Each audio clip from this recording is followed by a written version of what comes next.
好，大家好，这一期 DK 部落冲突1月份的平衡性调整已经提前放出来了。这一期视频呢，我们来解读一下。首先来看增强部分，英雄火炬基本上全面得到增强，无论是技能本身的功能效果，还是对英雄的基础属性加成，都有一定的提升。在满级的条件下，火炬可以多为永王增加12点生命值以及9点攻击力。开启技能时，永王自身的生命回复也会多30点。火炬的范围免伤效果呢，增加了5%，原本呢是满级10%的免伤，现在是15%。不过这一些提升呢，其实都微乎其微。最大的提升，我感觉还是这个持续时间的加强。满局火炬的持续时间由20秒提升至27.5秒，一共提升了7.5秒，还是挺多的。要知道金身的持续时间是8.2秒，但个人觉得这一波改动对于火炬来说加强的算中规中矩，对比起当初测试服的火炬来说，还是显得有点逊色了。主要是现在免伤即使从10%变成15%，也还是有点不太够。但也许这个装备在加强之后呢，就可以考虑投入正规使用啊。反正我现在呢，只有在打资源的时候给雷龙带这个加速打资源啊。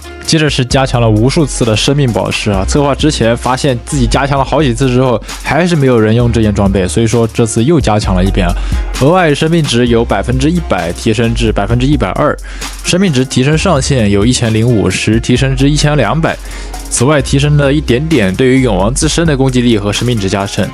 这件装备原先的设定就是给小单位部队使用的啊，对于大单位部队来说，还是治疗光环更有性价比一点啊。甚至于说，对于小单位部队来说啊，治疗书卷也是更有性价比的，因为它20秒持续治疗，总回复量达到3000点，算上实战的一些变量的话，一个治疗书卷为每个单位基本上都能达到一个2000点的治疗量。那生命宝石呢，它撑死吃满了那个120%的加成，它也只有1200的生命值提升啊，这就是生命宝石的尴尬之处啊。还有就是小单位部队现在基本上没有什么出场空间啊，因为18本的火力太猛了，大家都是玩这些大单位推进的。然后是熔岩气球木偶的首次改动啊，策划终于舍得加强一下这件非常恐怖的装备了。17本一整年都有说要加强这件装备，最后拖到现在18本了，才终于下定决心进行增强啊。这次改动增加了熔岩气球木偶的召唤数量，由原来的2只变为召唤3只。熔岩气球的空间呢，也由这个23变为21。我们都知道，一瓶满级镜像法术可以复制42的人口，也就是说现在的镜像可以复制出2只熔岩气球。那这样的话属于是一个质变加强了，但是呢，即使是这样，我还是觉得不太够啊，因为熔岩气球它本体就有点弱了，移速慢，生命低，攻击弱，就连4单位的法师都有310的秒伤，但是满级的熔岩气球只有可怜的202的秒伤，所以说这波加强的还是有限啊，我觉得应该再把它的本体也加强一下。接着是野猪骑士木偶，本来是召唤9只野猪了，现在增强之后召唤10只，然后野猪等级呢加了1级啊，本来是11级的，现在变成12级了，原本是14本的这个野猪，现在变成15本的野猪了，也就是说你可以在18本玩到15本的野猪了，真是太好了。然后是这个工程车啊，生命值增加，伤害增加，但是功能性上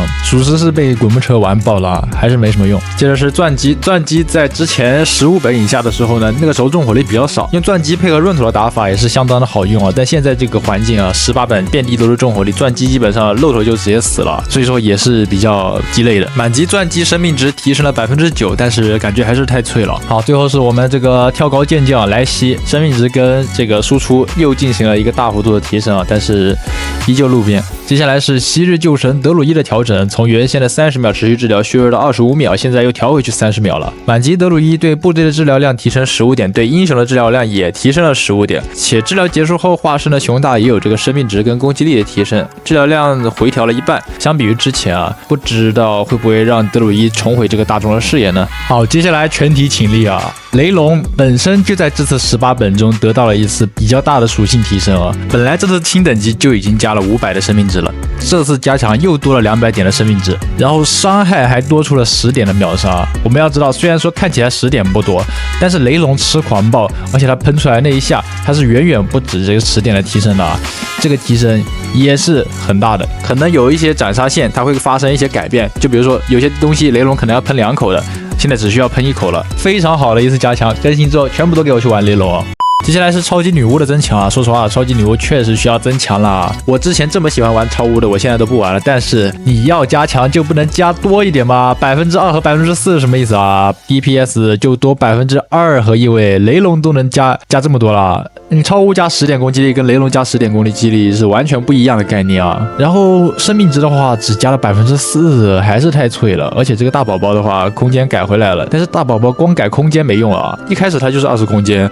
但是它主要是太脆了。现在大宝宝它还是12本的那个等级，它的数值在现在18本太低了。这一次加强我不满意，好吧。主要还是改了这个大宝宝不能被弹簧弹了，但是这个超巫的改动根本就跟没有差不多。然后接下来呢是改了一些冷门的东西啊，像这个超级武神跟这个超级胖子都进行了一个增强啊。不过超级胖子的话是增加了这一个进攻方的，然后这个超级武神的话是加了这个防守方的一个特殊效果。就现在的话，超级武神死了之后，那个狂暴的效果可以给你的建筑也一起吃到了。然后这一个撼地者的话也是进行了一个增强的，它的这个巡敌范围跟它这个攻击范围都进行了一个2格的增加。但是这个东西它增强之后会有人用吗？可能会有人用的，因为接下来的话，它有另一项改动，使得撼地者的出场成为了可能啊。为什么我说这个撼地者它有机会出场呢？因为这个远袭者进行了一次削弱啊，但是我感觉砍的还不算太狠，因为它的伤害还是没有削弱啊，削弱的是它这个范围啊。但是其实削范围我感觉比削伤害更狠一点啊！警戒范围呢从20格变成了19格，巡敌范围呢从17格变成了16格，然后这个攻击范围呢从12格变成了11格，然后它的这个建设范围从1.5格变成了1格。好吧，其实我这样念下来之后，我还是觉得削的有点狠了啊，特别是这个伤害的范围削了0.5格啊，基本上就从一个范围伤害变成一个单体伤害了。一般来说很难有那种挨得特别近的。1.5格的话范围确实有点大，但1格的话感觉范围就没那么大了，基本上就是一个小单体伤害啊，小范围伤害。然后现在的话，它这个巡敌范围从17格变成16格，就是说有单位进入到这个大本周围17格的时候呢，这个大本守卫就会跑过去找这个单位，然后如果说进入到这个12格范围内了，就直接开始攻击。这个警戒范围呢，它又是不一样的，但我们只需要关注这个巡敌范围跟这个攻击范围就好了。其实这个削弱我觉得合情合理啊，远袭者在这个版本中的一个表现呢，也确实有点太亮眼了，进行一个削弱也是正常的，因为这个东西太恶心了。但是你说砍这一下它就削废了吗？肯定不是的，很多调整它都是进行一个平衡啊，它并没有说砍了就一定是削废了，它是进行一个平衡啊。防守端不仅削弱啊，进攻端也削弱了啊。